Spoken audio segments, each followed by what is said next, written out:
Gus Halim kemudian pragmatis.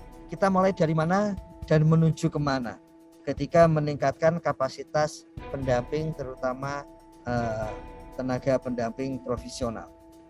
Yang pertama adalah kemampuan untuk melaporkan. Jadi sering sampai sekarang banyak yang salah paham. Kenapa sih ada DRP, Daily Report Pendamping Desa? Kenapa sih kok yang diharapkan itu dari pendamping adalah melapor ya. Jadi istilah Gus Halim, nggak usahlah di tahap awal ini mengajak pemerintah desa untuk memperbaiki APBDes, memperbaiki sampai kegiatan lapangannya, kemudian mengajak masyarakat mengevaluasi pembangunan. Nggak usah sampai itu. Pada tahap awal itu yang paling mendasar adalah melaporkan seobjektif mungkin ya. Jadi melaporkan seobjektif mungkin apa yang terjadi selama musyawarah desa, apa hasil-hasilnya, bagaimana perencanaan atau kegiatan sebelum musyawarah desa. Semua itu dilaporkan di dalam deskripsi yang lengkap di dalam Daily Report Pendampingan Desa. Itu sudah cukup.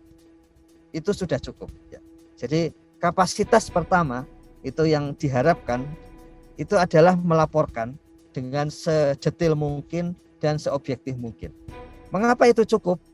Karena kita menggunakan sistem informasi yang bisa langsung meng-crawling, mengambil kata-kata kunci itu, dan kemudian kata-kata kunci itu bisa dikembangkan selama satu paragraf dari kata kunci itu. Jadi crawling kita itu misalnya kita ingin mengetahui bagaimana Musdes di tahun 2021. Kita menggunakan kata kunci Musdes, kemudian muncullah semua kata Musdes yang disampaikan oleh pendamping, dan kemudian diperbesar sampai satu paragraf yang isinya ada kata Musdes itu.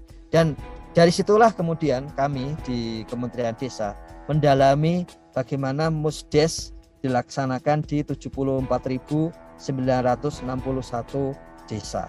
Jadi melaporkan itu bagi Gus Halim waktu itu dalam berbagai diskusi, kan banyak yang menyampaikan keluhan kita nggak seperti zaman PNPM ketika bisa mengarahkan Musdes, ketika kita bisa melarang pemerintah desa mencampuri Musdes dan sebagainya. Terus kata Gus Halim, ya semua itu pasti ada tujuannya, dan sebagai kebijakan pemerintah tentunya kita bisa memahami tujuan-tujuan itu. Maka yang dilakukan itu adalah yang bisa dilakukan pendamping. Yang bisa dilakukan pendamping pasti bisa melaporkan. Pasti bisa melaporkan. Maka itu kemudian menjadi tugas utama. Dan ketika itu muncul, kemudian ya memang kalau laporan dari pendamping bagus, maka Kementerian Desa akan mendapatkan informasi yang lengkap pula. Dan dari situ bisa merumuskan kebijakan-kebijakan desa dengan cara yang paling bagus dan paling sesuai bagi desa. Makanya tugas utama dan peningkatan kapasitas yang pertama kepada para tenaga pendamping profesional itu memang melaporkan.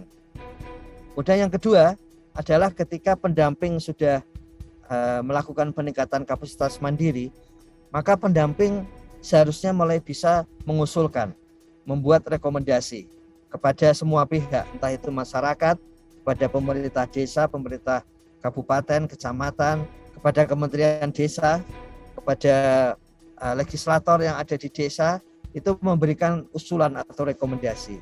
Orientasinya perlu positif. Boleh saja mengatakan ada masalah, tapi yang lebih dibutuhkan oleh banyak pihak itu adalah usulan.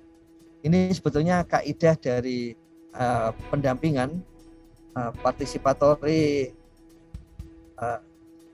untuk masyarakat itu yang dibutuhkan adalah rekomendasi perbaikan.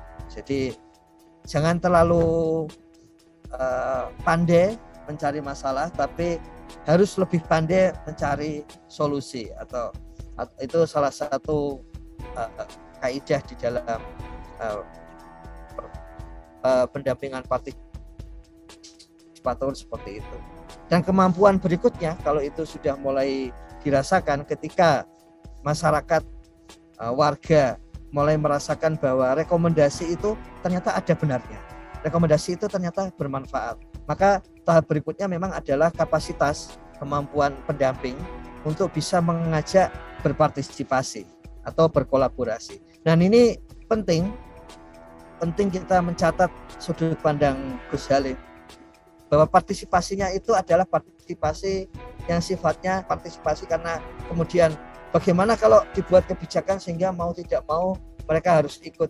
Nah, hal-hal seperti itu berusaha dihindari oleh Gus. Diharapkan adalah kalau istilah Habermas itu partisipatori yang sifatnya otentik, yang sifatnya memang keinginan.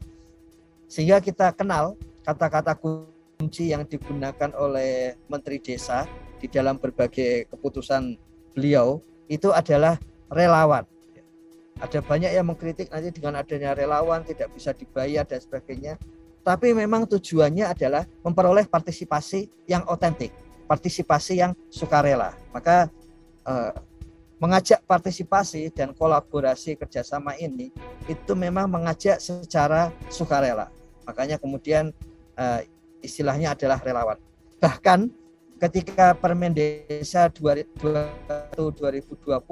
di situ katakan tambahin relawan, maka kemudian jadilah Pokja Relawan Pendataan Desa. Jadi ini adalah satu sudut pandang mengenai partisipasi yang dikembangkan oleh Menteri Desa. Dan jika partisipasi itu mulai terwujud, maka yang harus